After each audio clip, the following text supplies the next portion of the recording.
Iran has just launched a retaliatory missile attack targeting Israel. Last night, there were more attacks on Israel. This time, it is assumed Iranian-sponsored Hezbollah missiles. This, of course, follows the assassination and are regarded as retaliatory strikes, for the killing of the Hezbollah leader in Lebanon last week. I think it was last week. It will move so quickly now. Now, it's difficult to imagine a positive outcome in this escalating situation. And I was talking to Colonel Douglas Macgregor last week. In fact, that'll probably be up on Locals relatively soon. We'll get to you with a schedule on that as promptly as we can. And he's obviously a military expert, regards that conflict, the Middle Eastern conflict, as more likely to lead to global apocalypse and to strikes on American soil than the ongoing conflict between Ukraine and Russia. Let's have a look at what Glenn Greenwald said on the subject. The situation in the Middle East is as dangerous as it's been in a long time, and the US president has no functional brain, and the vice president is focused solely on ascending to power. We are thus again faced with the question, who is making decisions for the US government? So in this incredibly sensitive time, when what you need is diplomacy and expertise, sensitivity and political brilliance, what you have is a president deemed by his own party to be unfit for purpose, and a vice president focused entirely on campaigning, avoiding interviews as she goes. Who has got the rudder of the ship right now? Who is in control of your country? Who is going to handle the complex brinkmanship in matters as serious as potential Armageddon? Let's have a look right now at some regular footage of those strikes last night in this difficult, impossible to understand conflict. Iran has just launched a retaliatory missile attack targeting Israel. A U.S. senior administration official telling ABC News now that Iran is expected to fire 240 to 250 missiles at 4 targets in Israel. This includes the Mossad headquarters, Israel's spy agency, 3 Israeli air bases. We are told it'll take about 15 minutes to actually reach their targets. The U.S. and Israeli military with their defenses at the ready at this moment, including Israel's Iron Dome. Israel has ordered residents now in Jerusalem to shelter in place. The White House had signaled a potential strike was imminent. The attack follows a rapid escalation of violence in the Middle East, something we've been covering for weeks now, including an Israeli airstrike killing Hezbollah's leader in Beirut. Iran launching a direct attack on Israel in April, but few of its missiles and rockets actually reached their intended targets. Many were shot down by the U.S. coalitions in the region. This comes as the Israeli military now says its troops were conducting limited ground raids in southern Lebanon. Remember, we were continually told that were Trump ever to get back in office, we'd be in danger of lurching towards Armageddon. What does this look like to you now? With the president AWOL, even in his own mind, Kamala Harris lost in what appears to me to be empty rhetoric campaigning on behalf of globalist interests that benefit from war. Who right now is focused on bringing peace to the Middle East, ending this volatile, incessant, painful and agonizing conflict? Who is engaged in the necessary diplomacy in Russia and Ukraine? They talk to us like we're children, but themselves behave demonically. It's extraordinary to watch. This is Kamala Harris a little while ago. Either the Trump administration is angling for another disastrous war in the Middle East, or they've spent 2 years saber-rattling against Iran with no strategy and endgame.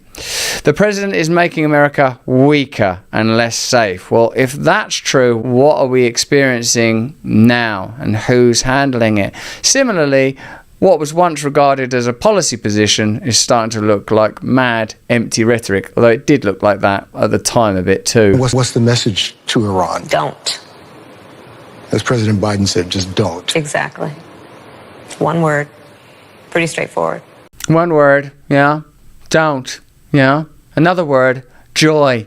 Another concept, empty rhetoric. Another idea, globalism, insidious and veiled behind folky colloquial language and conversation about being middle class. Authoritarianism on the rise. Censorship, surveillance everywhere. Globalism. Enter democracy. How? Vilification of the opponent. Present the opponent as a demon. That way everyone's good by comparison.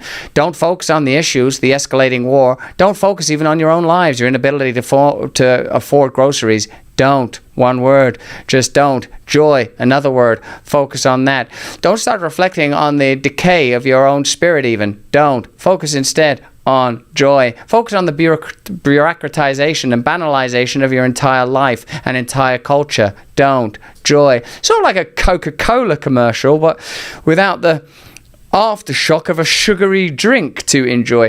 Here's Colonel Douglas Macgregor. If you're in Awake and Wonder, his interview will be up there soon, as well as the questions and answers that we provide you with. I hope you're enjoying it in there. True Seer, Blessed Old Bird, and all our little friends. McGinty, True Chimera. I love you, little lot. Okay, let's have a look at what Colonel Douglas Macgregor had to say on the matter of escalation of the likelihood that these attacks might indeed reach the shores of your nation.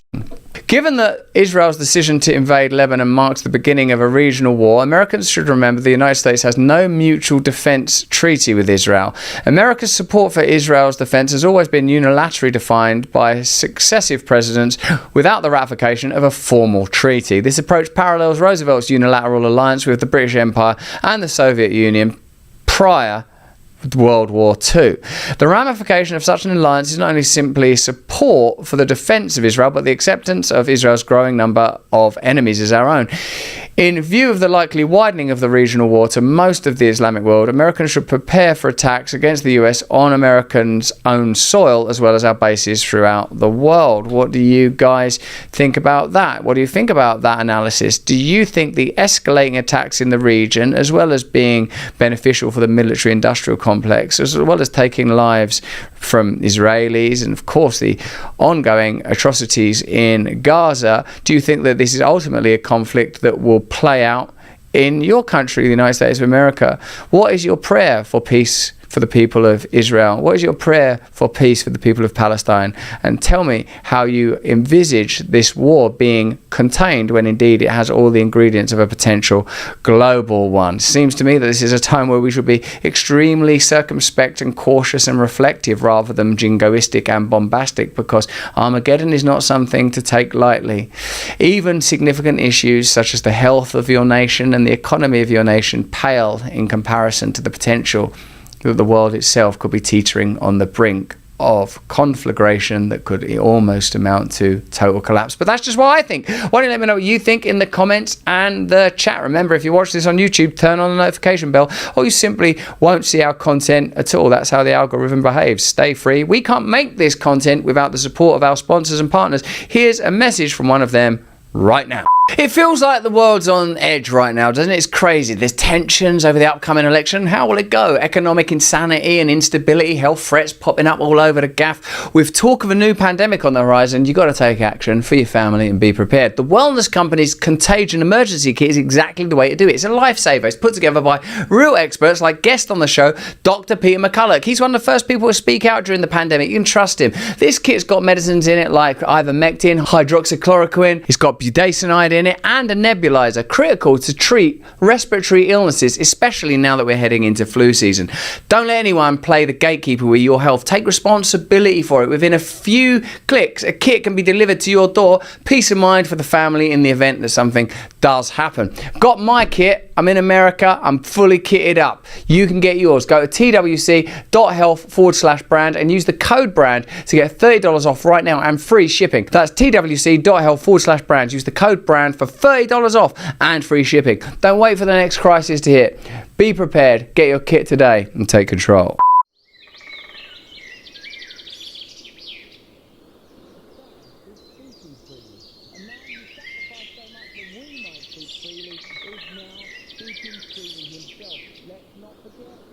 Hey, thanks for watching. If you want to see more uncensored content where free speech can flourish, join our live stream. Click the link right here to watch the next video if you want to, or become a member of a growing movement. Download the Rumble app and you'll be informed every time we make a new piece of content. Stay free.